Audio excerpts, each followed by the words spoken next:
નમસ્કાર મિત્રો, આ વિડીયોની અંદર આપણે ઈવીએમ મશીનનું સીલિંગ કેવી રીતે કરવું તેના વિશે જોઈએ. તો ચાલો આ વિડીયો નિહાળીએ.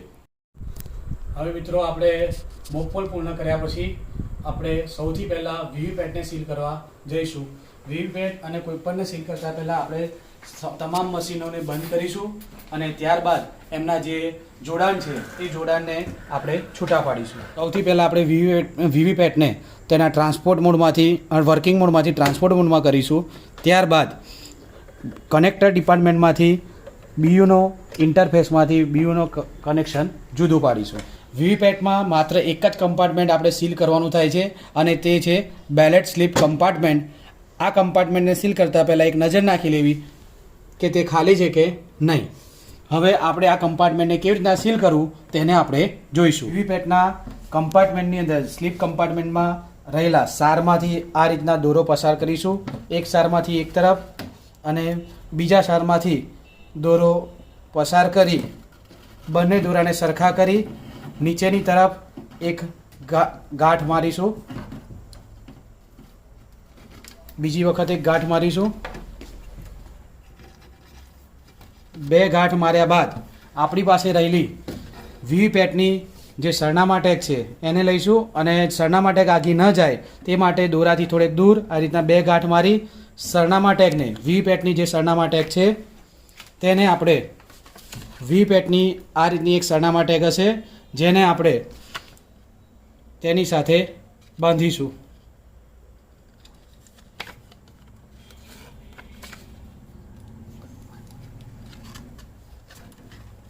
જેમાં આપણે બે ગાંઠ મારીશું. બે ગાંઠ માર્યા પછી વધારાના દોરાને આપણે દૂર કરી દઈશું અને ત્યારબાદ એક સામાન્ય પુઠ્ઠું રાખતા એની નીચે મૂકી અને લાખ વડે આપણે પહેલાં સીલ કરી દઈશું. સીલ કર્યા બાદ આ વીવીપેટની આ જે આપણી સરનામા ટેગ છે એને અહીંયા જ આપણે સેલોટેપ વડે સીલ કરી દઈશું. સેલોટેપ વડે ચોંટાડીશું. હવે આપણે કંટ્રોલ યુનિટનું સીલિંગ કરીશું. જેમાં સૌથી પહેલાં આપણે જોઈએ છે કે આપણે કંટ્રોલ યુનિટને બંધ રાખ્યું હતું. હવે આ બંધ યુનિટમાંથી આપણે વીવીપેટનો કેબલ આવી રીતના છૂટો કરી સીયુને આપણે સીલ કરવા જઈ રહ્યા છીએ. હવે મશીનને સીલ કરવા માટે સીયુને સીલ કરવા માટે જરૂરી વસ્તુઓને આપણે જોઈ લઈશું. જેમાં સૌથી પહેલાં આપણે ગ્રીન પેપર સીલ, જેમાં આપણે જોઈ લીધું છે ગ્રીન પેપર સીલની અંદર આપણે સહીઓ જેટલાની જોઈએ છે લખેલા છે કે મતદાર એજન્ટોની સહી, હાજર મતદાર એજન્ટોની સહી લેવી અને પ્રિસાઇડિંગ ઓફિસરે આના પર સહી કરવી. એક આપણે આ ગ્રીન પેપર સીલની જરૂર પડશે. ત્યારબાદ આપણે ક્લોઝ સેક્શનને સીલ કરવા માટે ખાસ કાપલી જેને સ્પેશિયલ ટેગ કહીએ છીએ તેની જરૂર પડશે. જેમાં પણ આપણે પ્રિસાઇડિંગ ઓફિસર અને મતદાર એજન્ટની સહી લઈ લીધેલી હોવી જોઈએ. ત્યારબાદ આપણે એક સરનામા ટેગની જરૂર પડશે જે આપણી સરનામા ટેગ સીયુ માટેની હશે, જેમાં સીયુનો નંબર અને મતદાન મથકનું નામ નોંધેલું હશે. ત્યારબાદ આને સીલ કરવા માટે લાખ અને ધાતુનું સીલ જે આપણે સીલિંગ માટે ઉપયોગી છે એની જરૂરિયાત રહેશે અને એક દોરો, મીણબત્તી, કટર અને પાણીના ગ્લાસ અને પુઠ્ઠાની જરૂર રહેશે. રિઝલ્ટ સેક્શનના મુખ્ય ઢાંકણને ખોલીશું. ત્યારબાદ રિઝલ્ટ સેક્શનનું ઢાંકણ ખોલીશું અને રિઝલ્ટ સેક્શનના આ ઢાંકણને આપણે આમ રાખી ગ્રીન પેપર સીલનો એ ભાગ આપણે ઢાંકણના નીચેના ભાગમાંથી પસાર કરતા આ રીતે પિંક અને ગ્રીન નામનો જે ડોટ છે તે આપણા કમ્પાર્ટમેન્ટમાં ઉપર દેખાયા બાદ નોર્મલ ઢાંકણને રાખી ઉપરના ઢાંકણને અમે મૂકી ટેલી કરી લઈશું કે આપણું સીલિંગ ઓકે છે કે નહીં.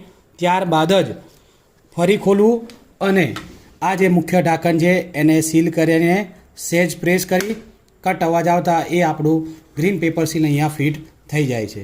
હવે આપણે એક દોરાની મદદથી આ રિઝલ્ટ સેક્શનને સીલ કરવા માટે નીચેની તરફથી દોરો પસાર કરીશું જેથી સીધો દોરો ઉપર જ આવે છે. અહીંયા એનું સેક્શનમાં આપેલું જ છે. આ રીતના આપણે તેને દોરા વડે બે દોરા મારી ગાંઠ મારવાની. બે ગાંઠ મારી એનું માપ લઈ કટરની મારફતે કટ કરીશું.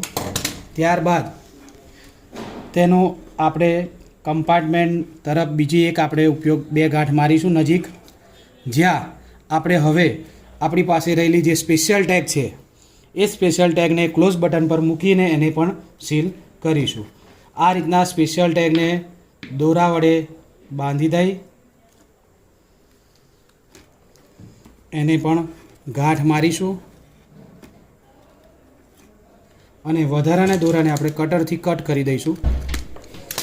અને હવે આ દોરાને આવી રીતના સ્પેશિયલ ટેગનું છે એને દૂર રાખી પુઠ્ઠાની નીચે મૂકી લાખ વડે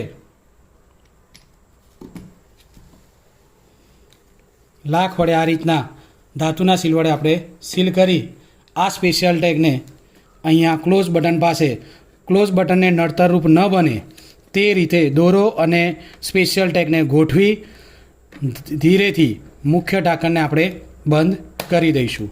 અને અહીંયા ક્લોઝ બટન ખોલીને જોઈ લેવું કે જેથી ક્લોઝ બટનમાં આપણે કંઈ નડતરરૂપ છે કે નહીં. ત્યારબાદ જ આ ઢાંકણને બંધ કરી દેવું અને ગ્રીન પેપર સીલના એ ભાગને આ રીતે ઉખાડી જ્યાં તમને એ ભાગ દેખાશે એને સેક્શન પર ચોંટાડો. ત્યારબાદ બી ભાગને ઉખાડી એને પણ આ રીતના એ સેક્શન પર ચોંટાડવું જ્યાં તમારે કાળજી રાખવી કે એના ઉપર નંબર ગ્રીન પેપર સીલ ન આવો અને અહીંયા પ્રિસાઇડિંગની સહી અને એજન્ટની સહી થયેલી હોવી જોઈએ. હવે આપણે આ રિઝલ્ટ સેક્શનના મુખ્ય ભાગને સરનામા ટેગ વડે સીલ કરીશું. જેમાં તમે જોઈ શકો છો અહીંયાથી શારમાંથી આપણે પસાર દોરો કરીશું અને આ રીતે સમાંતર દોરાનું માપ લઈ 2 ગાંઠ મારી દેવી. 2 ગાંઠ માર્યા બાદ સરનામા ટેગ આપણે પાછળ તરફ લઈ જતા માપ લઈ લેવું અને ત્યારબાદ ત્યાં 2 દોરાને ભેગો કરી એક ગાંઠ મારી દેવી. ત્યારબાદ આપણી જે સરનામા ટેગ સીયુ માટેની છે તેને આ રીતે સીયુમાં સીલ કરવાની છે, જેમાં પણ 2 ગાંઠ મારી દેશો જેથી નીચે ગાંઠ મારેલી હશે એટલા માટે આ આપણી જે સરનામા ટેગ છે આગળ તરફ ખસે નહીં. હવે આપણે કટર વડે કટ કરી આ સરનામા ટેગને થોડો દૂર રાખી ફરીથી મશીનને નુકસાન ન થાય એટલા માટે તેને દૂર રાખી ધાતુના સીલ વડે લાખ મૂકી અને આ રીતના સીલ કરીશું, જેમાં આપણે ધાતુનો સીલનો ઉપયોગ કરીએ છીએ. હવે આ સરનામા ટેગને મશીનની પાછળ તરફ લઈ જઈ મશીનની નંબર ન ઢંકાય તે રીતે સરનામા ટેગને આપણે સેલો ટેપ વડે સીલ કરી દઈશું.